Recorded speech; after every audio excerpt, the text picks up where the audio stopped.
kita ngobrolnya, saya yang berbicara. Sebelum ke klasifikasi produk, ada namanya ancaman persaingan. Namanya bisnis, saya yakin tidak lepas dari namanya ancaman. Pasti selalu ada namanya ancaman. Ancamannya bukan berarti kita akan dibunuh, kita akan mati, kita akan apa, enggak. Tapi ancamannya lebih ke produk, yang dimana produknya itu nanti akan bisa jadi kalah saing, bisa jadi nggak laku, bisa jadi bangkrut. Berikut ancaman-ancaman yang pertama, pesaing segmen yang sudah ada. Jadi ketika kita punya produk A nih, kita udah dapat segmennya, ternyata di segmen tersebut sudah ada produk yang lebih dulu tuh. Itu menjadi ancaman kita untuk tidak bisa leluasa memasarkan produk di segmen tersebut. Contoh sederhananya, saya punya spidol, saya jualan spidol. Ternyata di wilayah Waru itu banyak guru, itu segmen yang bagus tuh. Ya, saya masukkan spidol saya ke wilayah Waru. Ternyata di wilayah Waru ada spidol merek B yang sudah lebih dulu dan sudah lebih dikenal oleh masyarakat guru-guru di Waru. Ya, saya akan susah untuk masuk ke sana. Dengan kerja keras yang luar biasa baru deh kita bisa diterima oleh masyarakat di wilayah Waru tersebut. Jadi ini sebagai bentuk ancaman juga. Oke, ancaman yang kedua dari pendatang baru. Contoh lagi, dibalik aja. Saya sudah menguasai pasar, sudah menguasai segmen, sudah berpuluh-puluh tahun. Tiba-tiba ada pendatang baru muncul. Itu menjadi ancaman juga tuh. Ya, contohnya, dengerin. Contohnya kayak produk Aqua. Sekarang bohong kalau ada orang yang nggak tahu produk Aqua itu apa. Ya, jangan sampai ada orang, atau bukan jangan sampai, jangan-jangan ada nih orang yang nyebut Aqua itu produk makanan. Aneh ya, pasti Aqua itu produk air mineral, sudah sangat terkenal, sudah jadi pemimpin. Tapi kenapa? Pertanyaannya, tapi kenapa dia selalu membuat iklan-iklan promosi di TV? Padahal di TV itu mahal iklannya. Kenapa? Menurut kalian Aqua sudah terkenal, sudah banyak yang tahu, sudah dikonsumsi oleh seluruh masyarakat Indonesia. Tapi kenapa dia masih selalu mempromosikan produknya di TV, di lain-lain?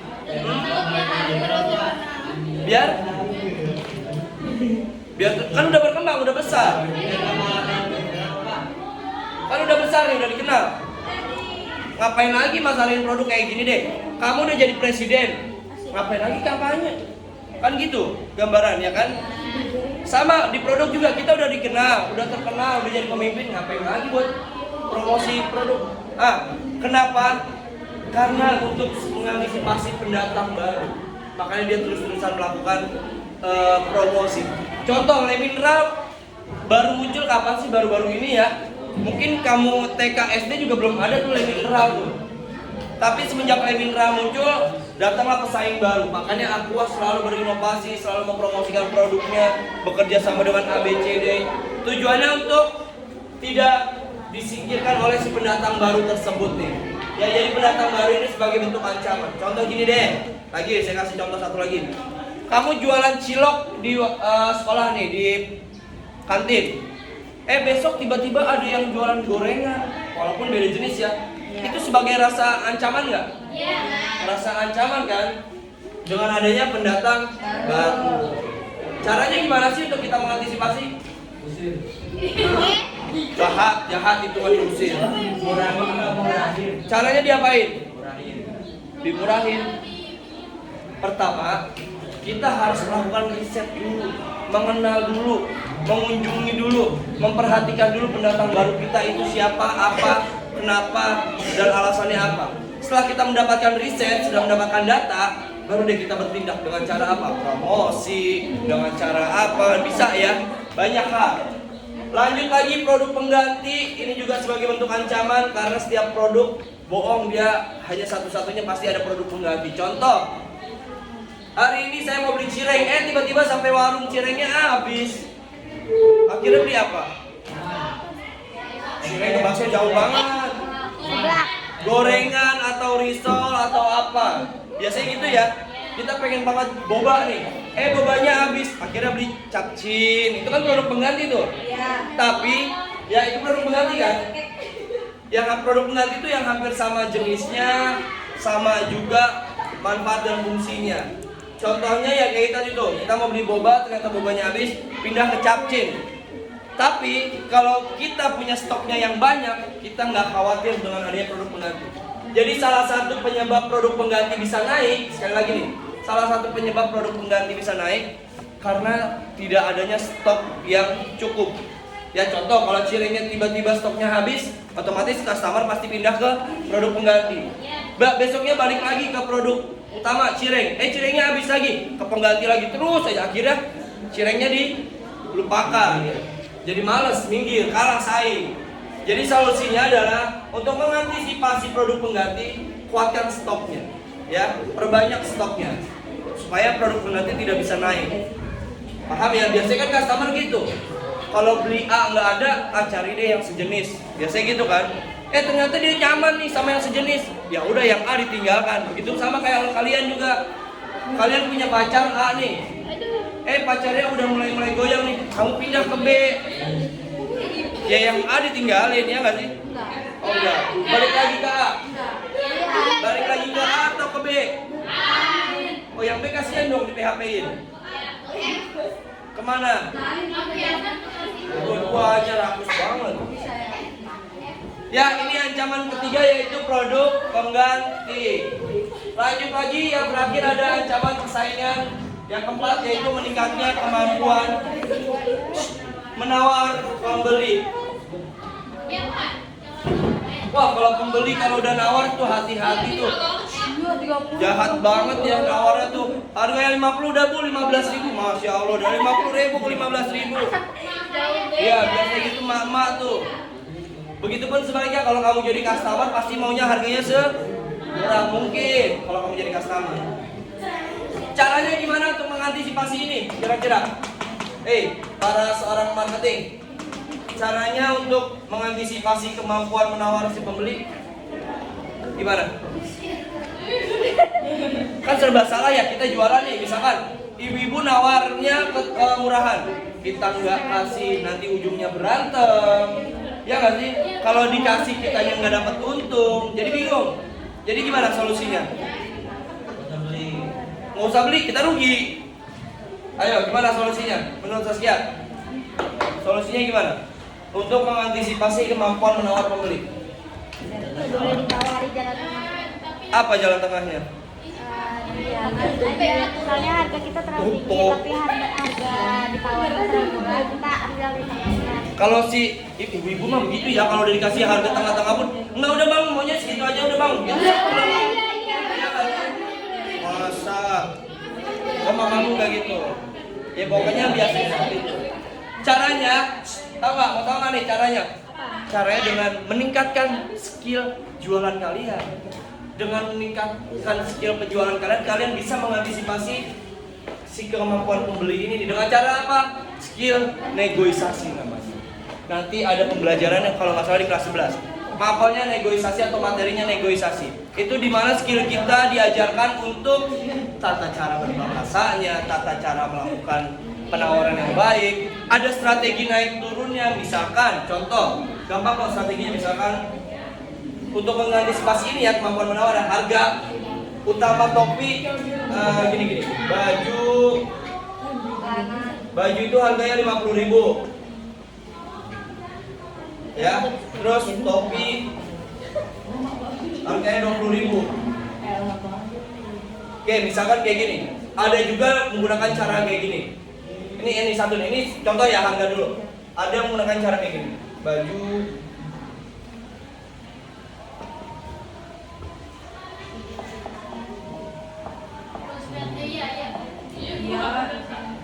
ada yang cara begini. Kenapa begini? Ini namanya trik psikologis, biar kelihatan lebih murah. Dan nggak mungkin dong kembalian cepet diambil. Ya, ini salah satu triknya. Kedua, itu satu trik psikologis untuk mengantisipasi. Kedua, topi dan baju harganya berapa? 50 dan 20. Ada yang kayak gini. Di tempat berbeda.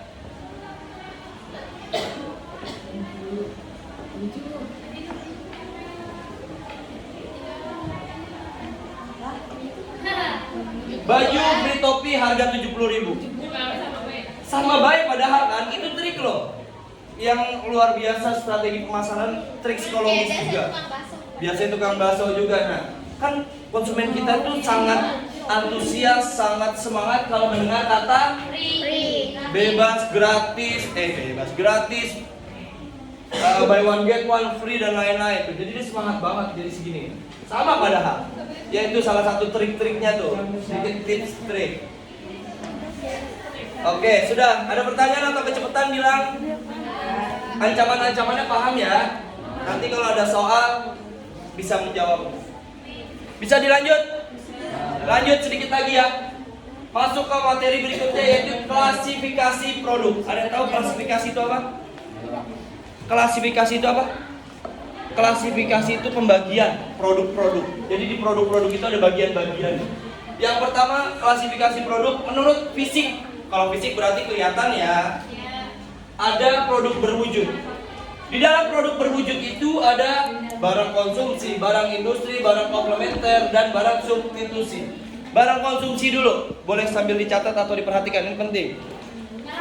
Barang konsumsi, apa aja biasanya? Yang barang konsumsi, sembako, apalagi? Apalagi? Barang konsumsi adalah barang-barang yang dikonsumsi atau dipakai oleh konsumen sendiri, boleh dicatat. Barang-barang konsumsi adalah barang-barang yang dipakai sendiri oleh konsumen. Dicatat sila. Barang konsumsi adalah barang-barang yang dipakai sendiri oleh konsumen.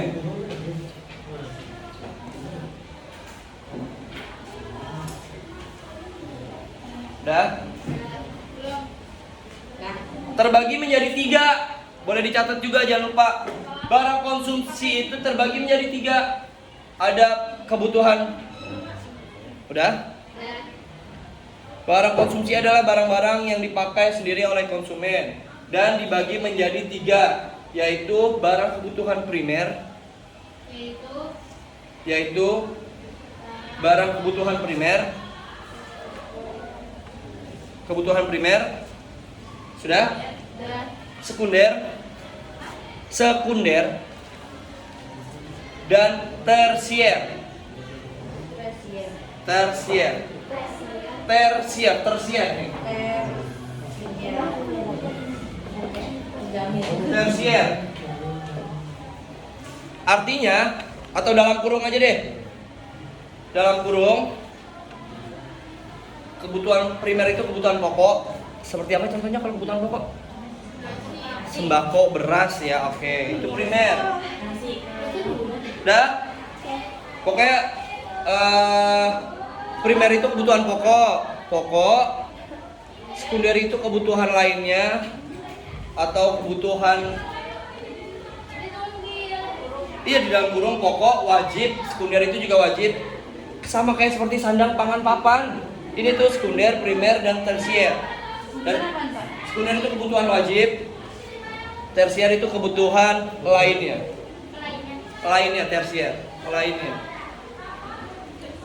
Tersier kebutuhan lainnya, seperti kayak mobil, motor, itu tersier masuknya.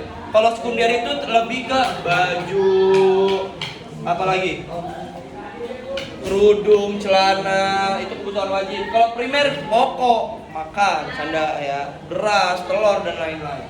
Itu dari barang konsumsi yang dipakai sendiri oleh si pelanggan. Ada juga kok pelanggan yang beli produknya untuk apa? Untuk orang lain, untuk perusahaan, untuk satu hal ada. Ada namanya barang industri selanjutnya. Jadi si konsumen ini beli barang buat diolah kembali dan dijadikan barang lagi. Itu namanya barang industri. Boleh ditulis selanjutnya biar tahu arti dari barang industri. Barang industri adalah barang yang dibeli untuk diproses kembali.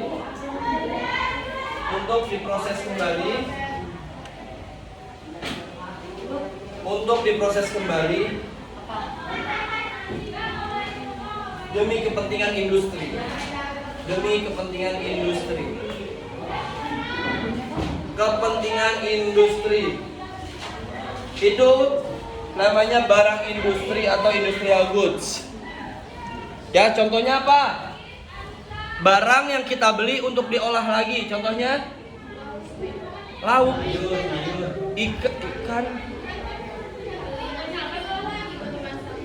Jadi ikan lagi. Iya, lauk ikan, tetap ikan kan nggak berubah. Contohnya gampang banget, besi. Besi kamu beli buat apa? Biasanya diolah lagi buat bangunan. Meja kayu dong. Oh iya, oke. Salah satu barangnya yaitu kayu. Kayu kita olah lagi menjadi apa? Terus apa lagi barangnya? Apa ini? Plastik, beton, kaca. Yaitu bahan-bahan industrial tuh. Ini apa?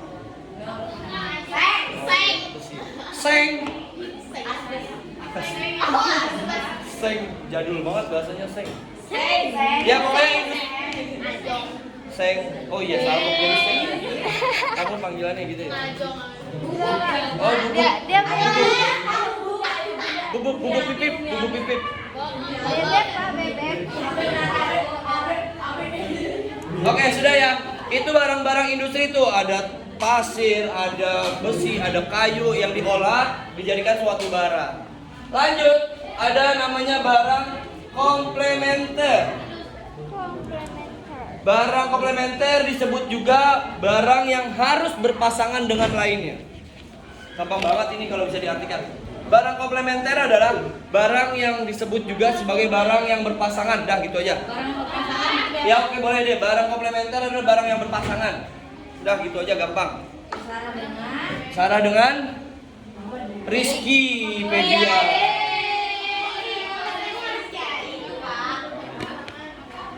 Barang komplementer adalah barang berpasangan. Seperti saya dan Iya. Sarah dan Dul. Barang yang berpasangan gampang banget. Ih, gampang banget. Magnet. Magnet satu barang besi.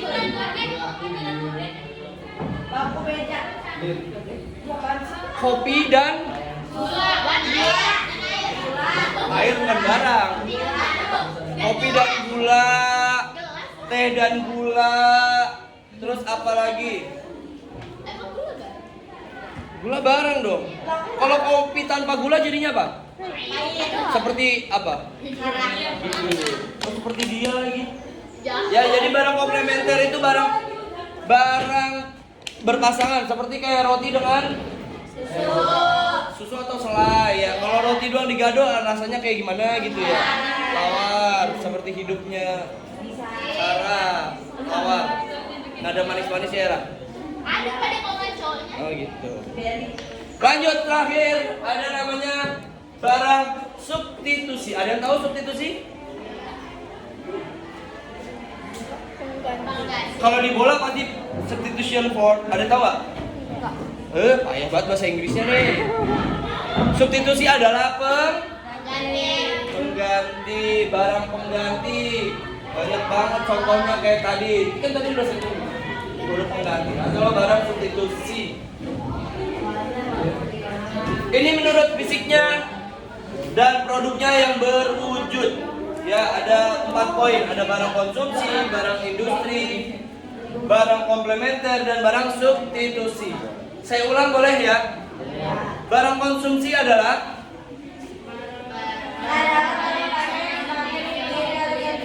jangan lupa tuh, nanti kalau ada pertanyaan dimanapun itu, apa yang kalian tahu tentang barang konsumsi, yaitu adalah barang yang dipakai atau digunakan oleh sendiri atau digunakan oleh konsumen sendiri. Lanjut, ada barang industri, adalah barang yang dibeli untuk diproses kembali.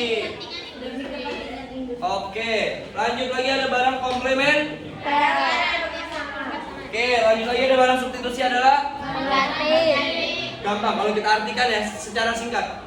Barang konsumsi adalah barang yang dipakai sendiri, barang industri adalah barang yang dibeli untuk diolah kembali, barang komplementer adalah barang berpasangan, barang substitusi adalah barang pengganti. Udah. Oke. Besok lagi. Bosan? Ya sudah. Tapi udah dicatat semua? Oke, terima kasih. Masih ada 15 menit. Boleh saya kasih soal? Kita sudah kasih sama buku Lapar kan tadi udah sarapan. Main game lagi, Pak, yang kayak mantap. Main game.